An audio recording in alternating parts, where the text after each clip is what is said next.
I don't know why Tiwa Savage got herself involved in talking about South African business. Like literally, like why would you even go there? That's some murky waters that you're messing around with. First of all, South Africans are traumatized people. When I mean South Africans, I mean the black South Africans, and in many ways the color community as well. What I do understand about the color communities, when I spoke to an older lady in the 60s here in Asia, she was telling me how they were educated to tell, don't go meet those black people, they're animals, they're monkeys, there's this and that.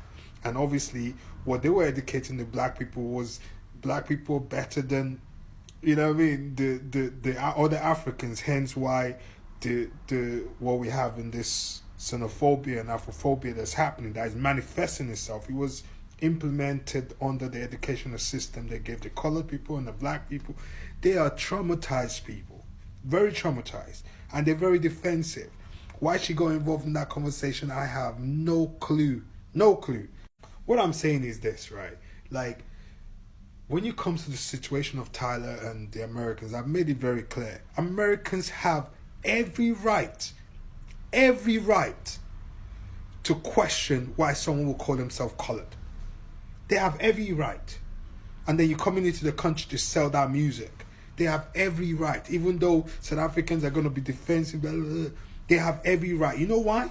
They fought to remove those colored things from the walls and the water. People got killed for now going to the water tap that says colored and white only. And they went to the white. People got killed over that stuff. For more than 100 years. They fought to remove that word colored from their system. Because that represented, a demotion. They had to sit at the back of the bus. That whole thing about the bus ride was because she refused to sit on the colored seat and sat in front. Do you understand? Americans have every right to be happy about it. But at the same time, the South Africans, they feel they've been identified as colored. It is what the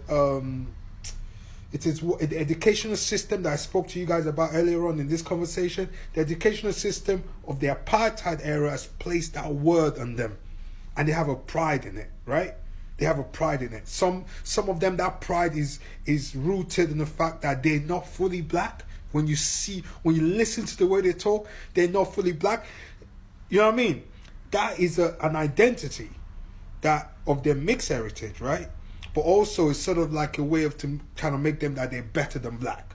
It's very rooted in that. So when you look at the case in point of Gaty Mackenzie, well, he was ready to smash those black kids, ready to run them over, ready to get them shut down, cancelled, all that other stuff, over a system that was created by apartheid, that created the separation among the people and created all of these ideas. Oh, they're always like this, they're always like that.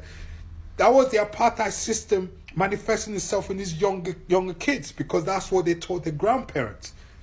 He was ready to smash them. And then it turns out that it was exactly what he was.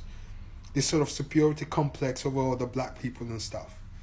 And he expressed all of the tweets that came out. Now you see South Africans just being absolutely disrespectful, because they've lost a lot of humanity within them. They literally have. There's no question about it. Like they can't even understand an empathic thing that Tiwa was trying to do, was trying to explain. But those South Africans are not going to get that. They've been traumatized, like literally traumatized. This is why people did some fucked up shit to those people in those countries. I'm telling you, their pain is going to take a longer time to heal than the rest of Africa. You understand what I'm saying to you? So I wouldn't have apologized for Tyla. I've already made a video about it. I know exactly what I think about it.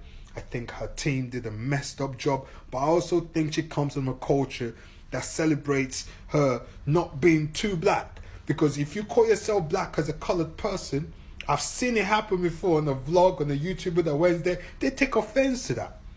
A lot of them do, not all, a lot of them do. And this older lady that I met that was a colored community broke it down to me. You understand what I'm saying to you? Like the educational system. So I wouldn't even have bothered trying to apologize on behalf of South Africans. South Africans are gonna be arrogant about it. Oh, we don't. Even the black people are supporting them, even though the colored people call them kafirs behind their back. It's true. Ask anyone. They know that. They know that.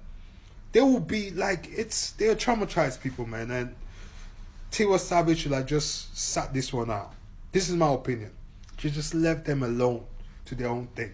If they think that they can go into another person's country to sell the music and not explain properly the pain that the black Americans had to fight, the ancestors fought to not be regarded as that, and then you want to come and say you're this without proper explanation, and you just think they should deal with it.